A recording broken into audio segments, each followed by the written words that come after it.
اور میں نے دوسری کی کتابیں پڑھا ہے اور یہ حدیث بھی موجود ہے. مجھے حدیث نمبر میرے پاس لکھی ہوئی ہے, یاد نہیں ہے مجھے, کہ آپ کے چاچا دان نے کلمہ نہیں پڑھا. نبی پاک صلی اللہ علیہ وسلم نے آپ کے چاچا جان سے کہا جب وہ مرنے لگے تھے کہ آپ میرے کان میں کلمہ پڑھ لیں تو آپ جنت میں جائیں گے, اگر آپ کلمہ نہیں پڑھیں گے تو آپ جہنم میں جائیں گے.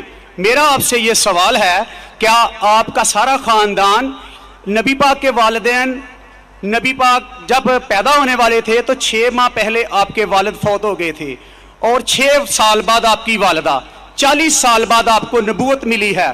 میرا آپ سے یہ سوال ہے کہ کیا نبی پاک کے چچا جان اور والدین جنت میں جائیں گے یا جہنم میں؟ نہیں یہ سوال ہے نا بیٹا. جی یہ میں نے پڑھا ہے نا بیٹا. بھائی صاحب کا سوال ہے کہ محمد صلی اللہ علیہ وسلم کو نبوت 40 سال میں ملی, ان کے خاندان والے, چاچا جان, ان کی والدہ, ان کے والد کیا جہنم میں جائیں گے یا جنت میں جائیں گے؟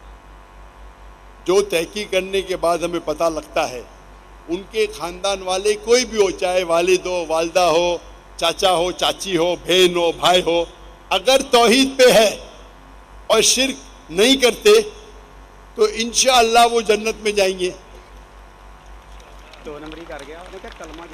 اللہ کے رسول کے آنے کے پہلے, اللہ کے رسول نبوت اعلان کرنے کے پہلے اگر کوئی شخص اللہ پہ یقین رکھتا ہے, ایک اللہ کی عبادت کرتا ہے اور شرک نہیں کرتا ہے, اس ٹائم اللہ کے رسول نے نبوت کا دعویٰ نہیں کیا تھا, تو نبوت ضروری نہیں تھی کہ محمد صلی اللہ علیہ وسلم پہ ماننا جنت میں جانے کے لیے. اس وقت آپ کو ماننا چاہیے کہ اللہ ایک ہے, اللہ کے ساتھ کسی کو شریک نہیں کرنا چاہیے. اس وقت کے پیغمبر, اگر وہ دور تھا عیسیٰ علیہ السلام کا تو آپ کو ماننا چاہیے عیسیٰ علیہ السلام پیغمبر ہے.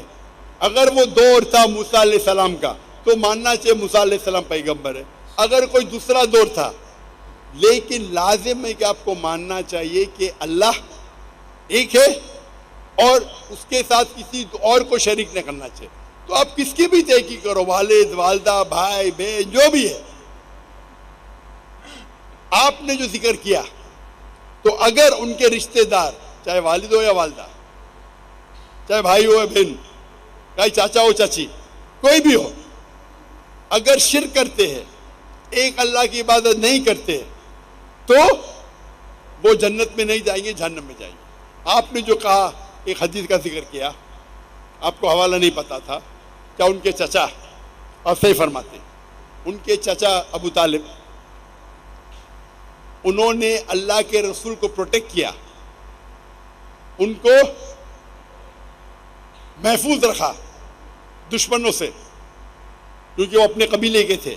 لیکن وہ یہ نہیں مانتے تھے کہ اللہ ہی کے اور اللہ کے رسول محمد صلی اللہ علیہ وسلم کے پیغمبر ہیں, لیکن اپنے جان سے بڑھ کر ان کی حفاظت کی. اسی لیے اللہ کے رسول چاہتے تھے کہ ان کے چچا اسلام قبول کرے, لیکن انہوں نے قبول نہیں کیا. آپ کا کہنا ہے کیا وہ جنت میں جائیں گے؟ نہیں, کیونکہ انہوں نے اسلام نہیں قبول کیا.